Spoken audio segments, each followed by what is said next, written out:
Hey everybody, welcome to the show. This is Brave New Work, a podcast about reinventing our organizations and the search for a more adaptive and human way of working. I'm Aaron Dignan, and I'm joined by my co-host, Rodney Evans. What's up, Internet people? Here we are. This is the 8th episode in our Ready for Anything series on finding a better way of working through pandemics, where we're going field by field across the OS canvas. On today's episode, we're going to talk about workflow, how we divide and do the work, the path and process of value creation, all the stuff about how work kind of meanders through the organization. But before we do that, perhaps we should meander through a check-in round. We will, we shall, and we will. And it will intentionally not be related to viruses because... Yeah, you're over the check-in questions about viruses. I don't have anything else to say about it. So our question for today is, what things do you buy that, on reflection, do not actually bring you that much satisfaction? For me, it's probably shoes. Really? That's not what I thought you were going to say.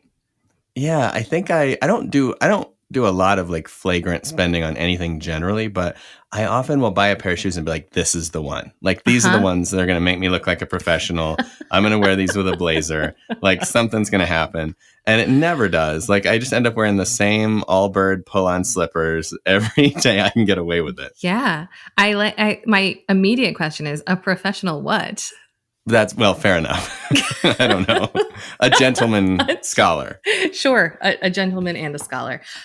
Similarly, I still sometimes cave into my instinct to buy clothes for like fancier occasions. Yes.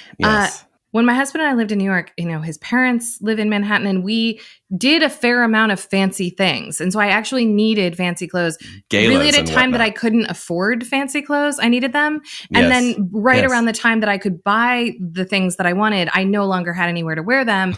And so there's this weird confluence where every once in a while I'll be like, those 4-inch like beautiful shoes that I saw on like the Jimmy Choo website will arrive at my house. And I'm like, where am I going? In these. What are these for? To the farmer's market? It's more of a museum. Yeah, it's a museum piece. So then I return them, or I just look at them wistfully. So I try not to do that anymore because it's deeply unsatisfying to have black tie clothing that you don't wear.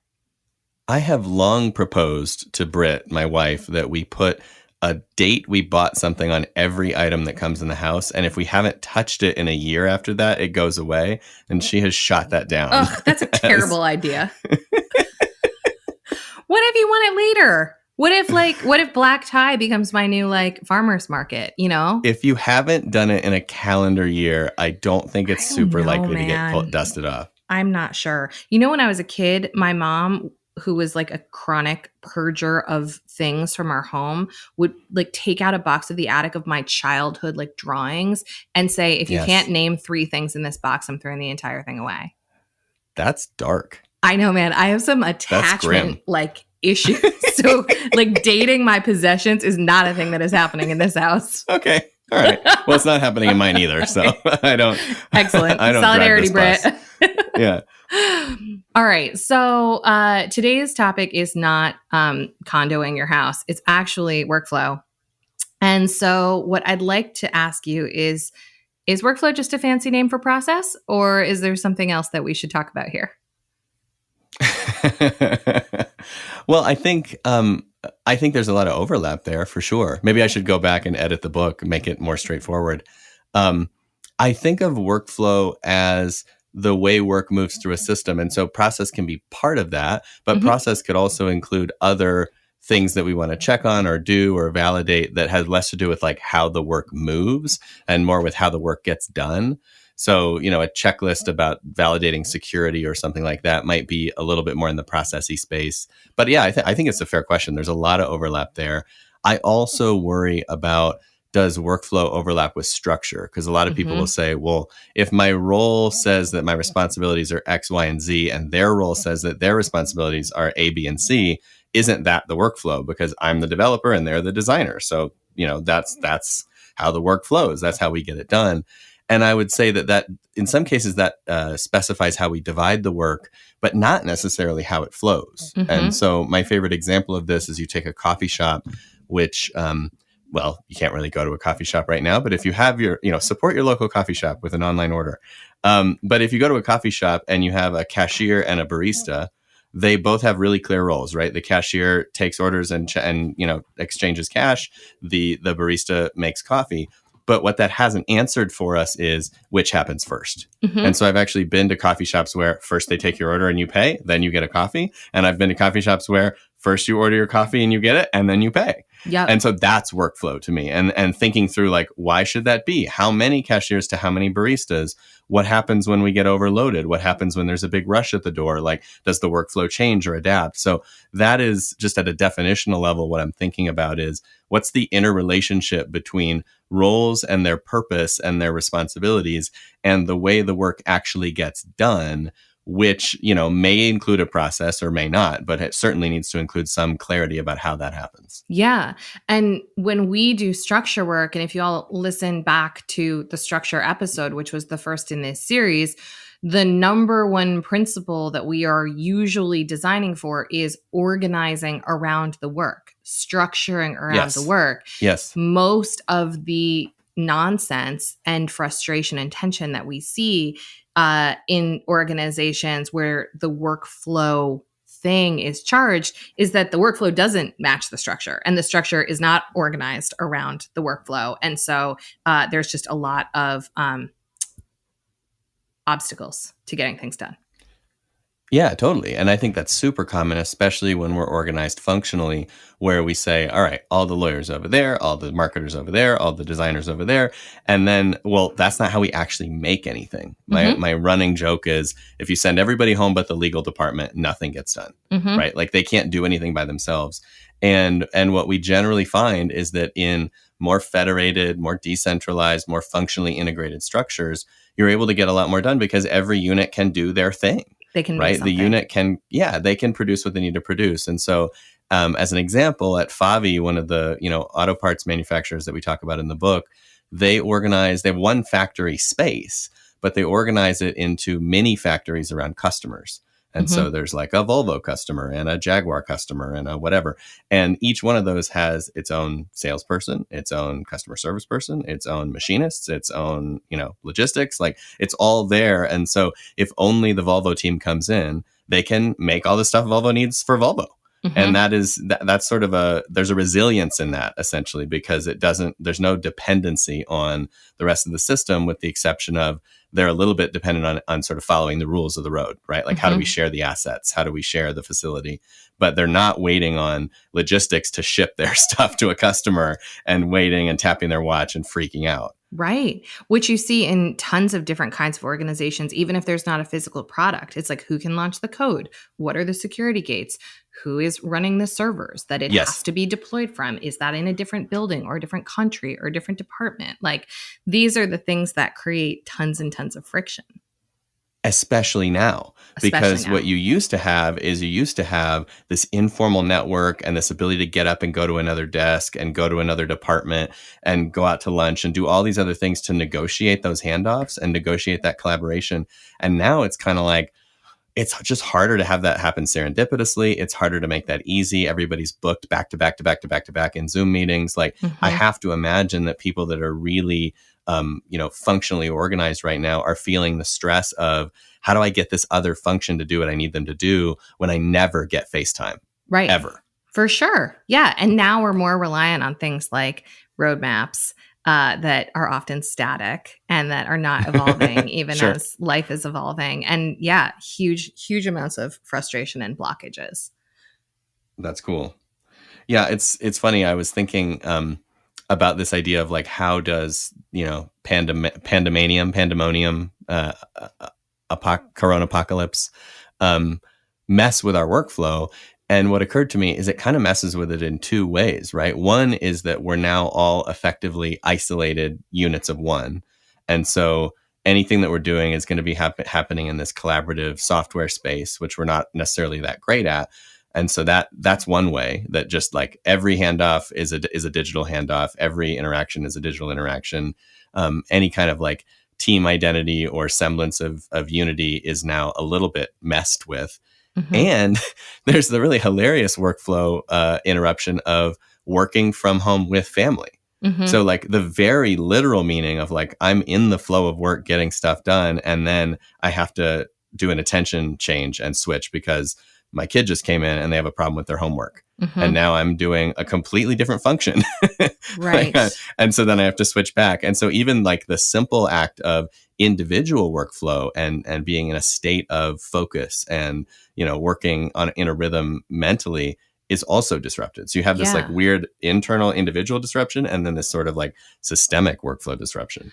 Yeah. And I would add to that, this moment is highlighting what we don't do enough of in regular course of business around workflow, which is actually map value streams. So the one way to start to understand workflow in an organization is to actually understand how money flows through an organization and how we deliver product to customers. And now in this moment, you're seeing businesses all over the place being like, you know, we need to deliver different product, or we need to deliver it faster or through a different platform or whatever. And what I hear bits and pieces of and am imagining writ large is because we've historically organized the work around the structures, it can be very difficult to figure out how we actually get stuff into the hands of the human person who is buying it from us. And like, how does the money get produced between us and the people who give it to us? Yeah. And I like doing that at all times, but especially now. But the idea of like tracing the line back and saying, all right, so we, you know, the Ready ships a box of tension and practice cards to a customer. Let's start there and just work our way back. Like, who ships it? How does it get shipped? How does it get packaged and assembled? Who oversees that? Who, you know, who made the order? Who paid for that? Who designed it? What, you know, who developed it, et cetera. And, you know, that might be one person throughout the whole process, or it might be 15, but it starts to tell you a story about either over dependence on one individual to play too many roles in some cases, or too many handoffs and too many trade-offs and too many moments of like, you know, we're having to hope and pray that this works. And I love, especially now, to look for places where we can have one of those steps be automated and then two of those steps be automated, and say like, you know, nobody ships it because it's shipped by the fulfillment center that's automatically plugged into the Shopify store. Right. So that's done. And, you know, nobody had to pay for it because when they send the invoice, our bot automatically clicks the link and sends them back what they need, where they need to submit it to. And like doing things that basically make that more fluid so that then the number of teams who have to touch it is fewer. Right. Yeah. So that it's not finance and logistics and but it's like, it's development and design. That's the only groups that have to touch it. Yeah. And reducing dependencies is always good. It's always useful. Like, unless, well, actually, no, I was going to say unless, but that's not even true. I was going to say unless you reduce the dependency to the point that I have so much authority and autonomy that I'm making something stupid, but then no one will buy it. And then I'm going to be out of business anyway. So like the reduction of dependencies, a different way. Exactly, I think is always a smart play. And right now, as we're working remotely and we're working in a way that's more essential, I also think from a mindset perspective, we need to be reducing dependence on us as individuals. I was having a conversation with one of our colleagues this morning who's on a different project than I am. And he was talking about, you know, sort of doing the same practices again and again and again. And I was like, bro, you cannot scale yourself to do that. You have got to think about this a different way. It's not like you do it or no one does it. There are like third, fourth, and fifth ways to think about how you do this right now. But right now, in this moment where we're all isolated, we need to reduce dependency on any single point of failure as well. Yeah. Yeah. I like that. I think that's really smart. And it kind of connects to there's a few ideas and practices that we talk about in this space. Usually one of them is limiting work in progress. So kind of coming from the lean, you know, manufacturing school and the Kanban school of thought, but like, you know, don't have so many slots open on your dance card because eventually it becomes overwhelming and you can't fit anything through the pipe because you're juggling, you know, too many balls. And so the same thing there goes like, yeah, if you have really limited WIP and you know, narrow that down to a number that is maybe even smaller than what you can juggle, what it then forces you to do is like, well, if I'm going to get something else on the board, I got to get something off the board. And one way to get it off the board is to automate it. And another way to get it off the board is to give it to another group and let them deal with it. And then they're not dependent on me. And another way to get it off the board is just to stop doing it. Like, just give it up. But all those are good, right? All those are like very cleansing. They so are. I think just starting there will kind of force the right behavior at some level.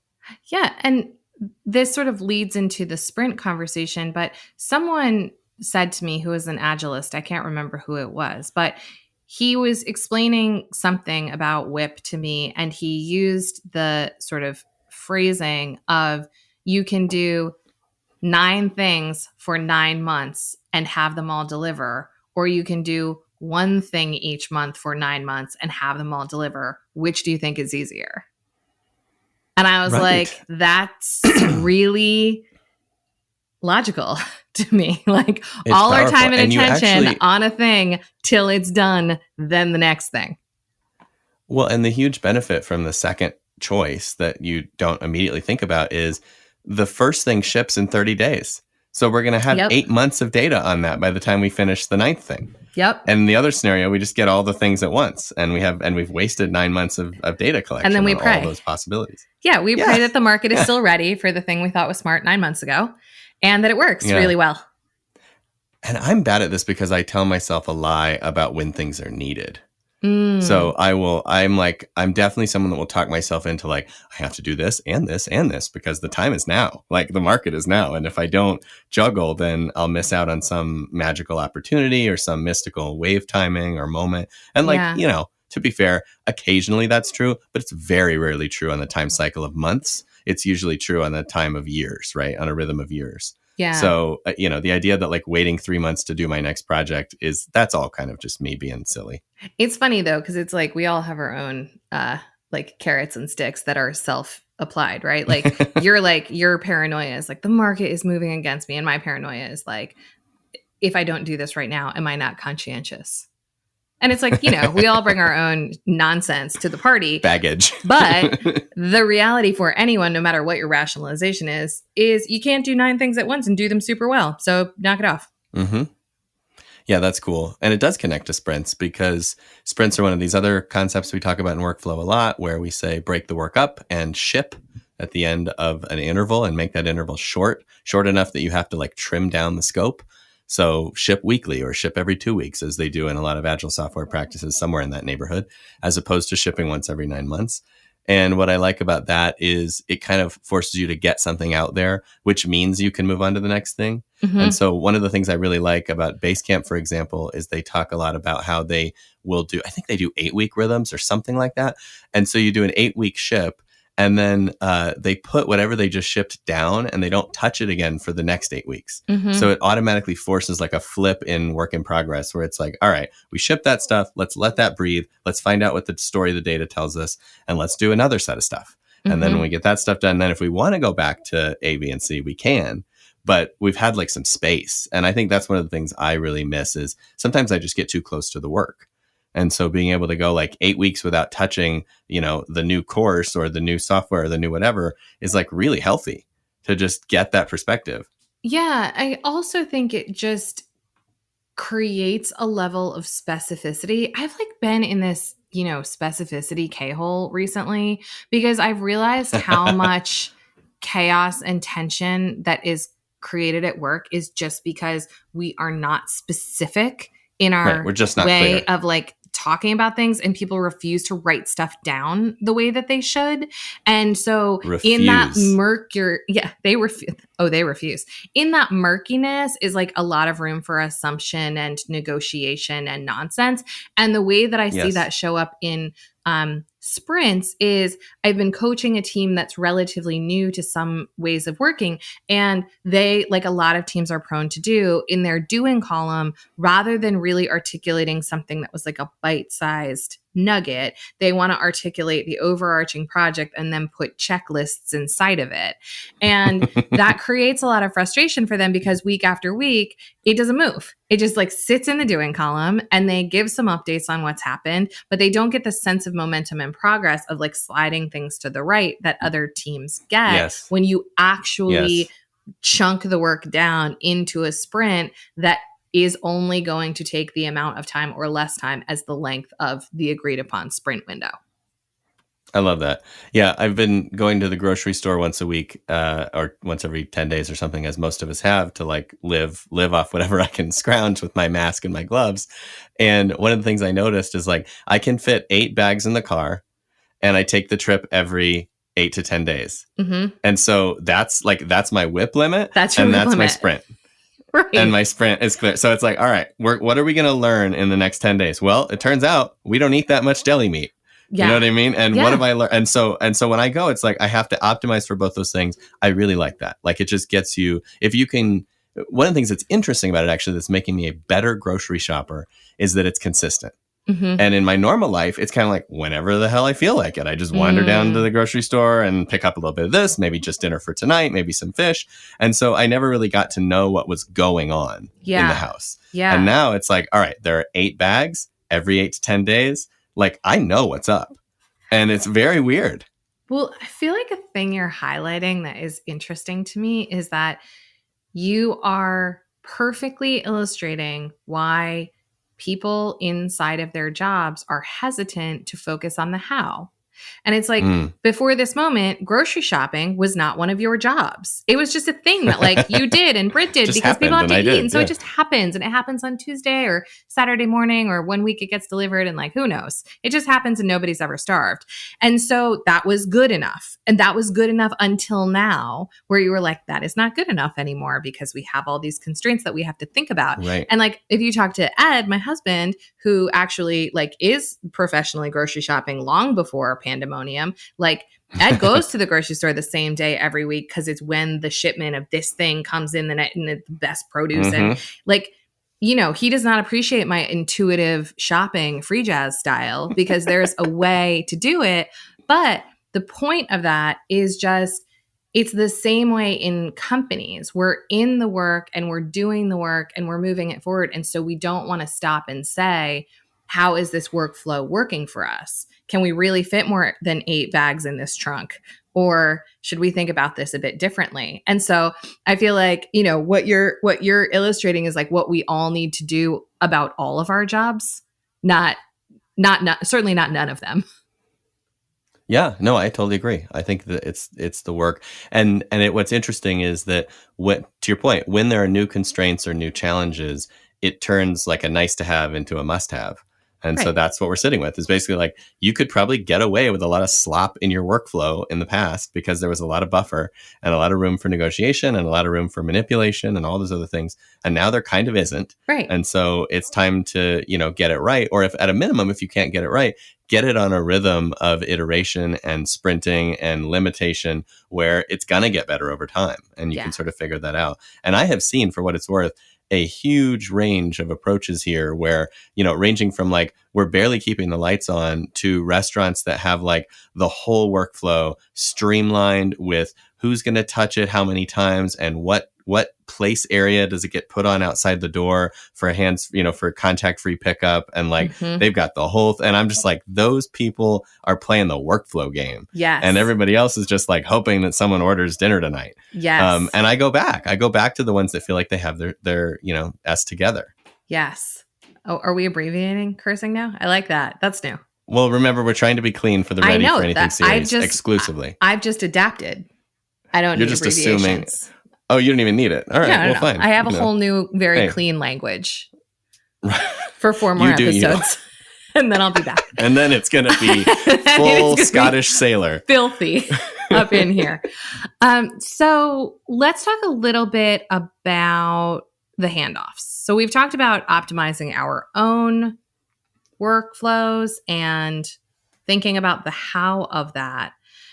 And that limiting dependencies is generally pretty smart. But if we can't and we don't, why is that so messy? Like, let's just talk a little bit, because I feel like a lot of places that the processes and flows in organizations break down is when it gets handed, particularly between teams that report to different leaders. It's often like at a more cellular level, it's okay. But then when it's like Aaron's org versus Rodney's org, it's just like game over. Now it's like War of the Roses and we cannot do it. So why that is?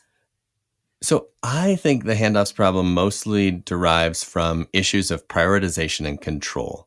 So what tends to happen is that we believe that when we do have a WIP limit, when we do have a work in progress limit, and we have a certain number of things we can do, as a function, as a team, we kind of prize that as our property. Like our list is our list, and we're not going to move around our list for anybody, just, some geek off the street. Like we want to be really intentional about that. And what tends to happen is that because we're isolated from each other and yet we're forced to be linked through value creation, what happens is things need to cross these bulkheads to get done, but we're not all on the same page about what matters. And so what happens is group A is like, oh, this is a really important project for the customer and we're going to do it. And it's our number one priority. And then group B is like, that's number 9 for us. And we're not about that life right now.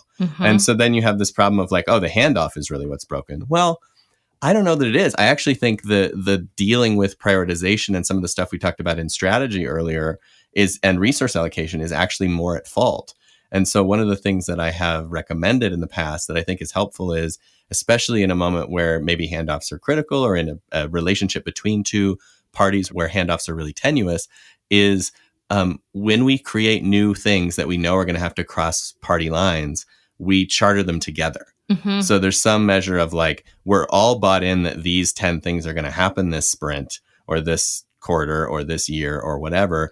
And we sort of all deal with the like horse trading that has to happen before we embark. And that can happen all at once, but it can also happen on the fly, right? Like we can just be like, hey, we see a project that's really important for the customer. We're going to get together with you now before we even start it and have a chartering conversation and see if we can get you on our page. And if we can't, and we have to like even, if we have a hierarchy, go up the hierarchy or whatever, we can do that. We can do whatever it takes. But what we're not going to do is start a project knowing that the handoff is critical and not knowing that you're on board. Because that would be kind of playing the old game. Yeah. And I think one of the things that goes really off the rails is also that people in various silos just don't understand what the whole end-to-end process looks like, which isn't their fault. That's just like how it is. And so one of the things that I really like doing is starting, if you're going to get the cross-functional groups together who are going to be the end-to-end sort of, soup to nuts value stream to the customer, have them really lay out what all of the parts of it are. And like, I can't tell you how many times I've been in a room where this was done, with string and Post-it notes or across a bunch of whiteboards, or someone put it into some kind of like Visio and put it up. And people were just like, oh my God, I had no idea. I knew about like 1/8 of that. And the rest of that was all just completely opaque to me. And they're like, it makes so much sense now why you're always yelling, because like, I didn't realize that you had 9 more months on the back end of testing before you could do something with that. I thought it was just a holdup after my part. The world is magic outside of your discipline, right? Like you're just like, oh, stuff happens. I was in a meeting the other day with a customer that works in the restaurant space before everything went down. And we were talking about how like somebody comes up with a menu item and then somebody else promotes that item and then a certain amount of that item sells and the supply chain has to be able to deal with that. Yes. And the idea that like it could way over or undersell based on what those other two parties do.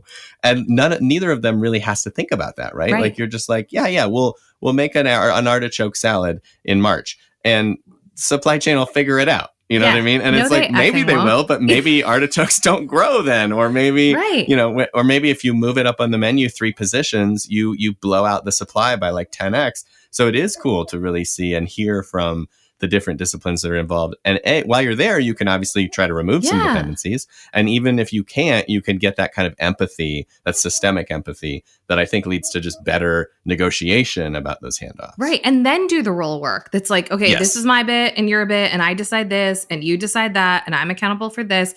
And supply chain is such a great example. I worked with a restaurant company a couple of years ago, and one of like the most mind-blowing processes I ever saw was when someone offered and then did create the map of new product development to in-restaurant availability. And it was like, I don't know, it was the 800 steps or something. It was insane. It was like 60 departments and like 800 steps. And like, it was bananas. And it really, getting sort of the restaurant and those people together, the restaurant who's like, why can't I have my cheesecake? Give it now. Supply chain, why are you such narcs? And then having supply chain be like, no, you guys, here's all the stuff we have to do so that like nobody dies of food poisoning and like, we're not illegally dealing with suppliers. It's amazing what some context around a workflow will do for that workflow. I love that. And I love the idea of just, recognizing each other like props and being excited about what we're capable of doing at scale. I mean, imagine just for a second, the act of getting lettuce to 3,000 locations every day. Seems hard. Like I go to grocery shop, I get the 8 bags in the 8 days and I'm like already at my stress level. Right. Like I'm at peak stress. Nailed it. And we're talking about like ready to go fresh organic salad to 3,000 locations. Like that's just incredible and should be recognized as such. So we've talked a lot about the way that workflow happens. Let's talk a little bit about when you make a new one or when you kill one. Because to me, there's so much focus on the optimization of workflow in organizations. And then there often that results in the question of like, who should be able to start a new process that doesn't exist today? Right. So how do you think about that? Well, it definitely falls under the category of things that can very easily become organizational debt. Because it's you can be super proud of your process for rearranging the deck chairs on the Titanic and to what end, right? Yeah. So I think there has to be an intersection between strategy and purpose and workflow and resource allocation so that we see the connection between like what are we doing and what is it adding up to. And in theory, that connection can be made when we do things like start, stop, continue exercises, when we do things like, looking for tensions and things that are holding us back, when we look for ways to limit WIP. Part of what we're looking for are just like things we're doing that aren't adding value. Mm-hmm. And so I think it's worth asking ourselves on a regular basis. And it's also worth asking our customers and our users, like, is this adding value for you? And that could be an internal customer like HR saying, hey, we do this report every month. Is anybody reading it? And it could be an external user being like, hey, we, every month we have to do all this work to deliver this particular product or service. And what's the uptake and what's the value? So I think that is a big part of the elimination. And then who can make a new one? To me, this is just connected back to what you were talking about role clarity and decision rights. If you have a purpose and you have a thing you're trying to do and you have space in your WIP limit and you want to do a thing, I think you can do a thing. And I think if in doing that thing, you figure out that there's a certain workflow that's going to make it happen well and start to adapt and expand that, that's great. Like that's just codifying the way the work gets done at some level. And so I don't think it has to be a grand, pronouncement of something that has to have like, a PMO office and a Gantt chart and a transcript. Like it can just be a really simple, the workflow for this podcast, for example, is fairly specific and fairly well documented, but it's not, we never like sat down and were like, let's do process engineering. It was like, let's make a podcast. And along the way, we'll like document how we do it. And we built some templates and like, now it's 3 clicks to start an episode and 2 more clicks to get it done on the other end. Right. Thanks to Taylor and many other, talented people. So like that, I think that is the part is, I think just learn by doing on that front. Yeah. And I think the only thing I would add to that is, if you're creating a new project, get some user data on that too. There are things that we do all the time inside organizations where it's like, I think that they need this, but I ask them if they would use it. And if they say no, I don't waste my time. And so, there are grand innovations that obviously start because someone creating some kind of process or workflow or thing thinks that they know better than their user. And that's awesome. And for most of us in most organizations, we could include some diversity of thinking. So if we're like, there's a missing process here that would actually make life a lot easier, get a little bit of user feedback to find out if that's actually true, or if you're off the reservation before you decide that you're going to start a new experiment. There's such an 80-20 rule here too, which is like, although our roles and jobs are very complex and complicated, and there's lots of like things going on, for most of us, there are 1 or 2 types of work, 1 or 2 workflows, 1 or 2 processes that deliver the vast majority of our value. right? So like, it's like at the Ready, one of those is like, how do I, sell a project? And another one might be like how I stand up and deliver a project. Like those are just routine workflows. How we hire people, right? How we train people. Like if you can get those few things right, that's 80% of the value right there. And so right now, when we're thinking about being lean and being smart and being nimble under the pressure of what's going on in the market, let's just forget about the little stuff and just dig in. Like, can I make our main process leaner, smarter, fewer dependencies, better? Because you'll get a huge lift out of that. And then the other stuff can come later. But I think trying to like tackle it all at once can be a little bit overwhelming. So I would just say, like, what's the number one process or workflow or type of work or thing that you deliver, and just go there, like go dig there. Yeah. And just to tie a couple of pieces together that we've just been talking about, if you have the ability to do it in chunks and like test and learn your way into it, do that. And, hiring is a really great example to use here. And because we've done a whole episode on the first half of our hiring process, it's easy to refer to. But what we never did was say, like, end to end, this is how it's going to work. End to end, I was like, this is my best guess for how it's going to work. And we're going to get, we're not going to focus at all on the top of the funnel because we already have peeps out there. We're going to focus a tremendous amount of effort on the first filter. And we're going to really test and get that first filter right. And people, and you were probably one of these people, a lot of people, when we were going through the whole process of creating the application and configuring the technology, were like, how are we going to interview? And how are we going to pull the trigger? What about, how are we going to decide? What about that? And I was like, I don't know. Shut up. I'm not there yet. We're going to get through this part. We're going to see who makes it. And then I'm going to figure the next piece out of this workflow. And that is what has happened. And part of the reason for that is because it would have been way too overwhelming to do it all at once and get it right. And part of the reason for that was because we learned stuff each time. Yeah. It's rainforest machete. Yes. You just got to just keep hacking. Just keep hacking. All right. With that in mind, I'm going to wrap things up here. This was a fun one. It was fun. I'm sort of surprised. Yeah, I did. Yeah. Thanks for coming. So throughout this arc, I have been out here shaking my tin can, asking for your reviews. And this wonderful person named Suraj, who I'm friends with on LinkedIn but don't know at all, wrote one, and then he sent it to me, and it warmed my freaking heart. So if you like Ready for Anything, please leave us a review or forward the show to someone who is out there trying to figure out what to do in these weird and confusing times. And in the meantime, a quick tip of the hat to Taylor Marvin for making us sound good. Brave New Work is produced by The Ready, where we help organizations around the world change the way they work. You can get in touch with us by emailing podcast@theready.com. And as for you, thanks for listening. Now go change something.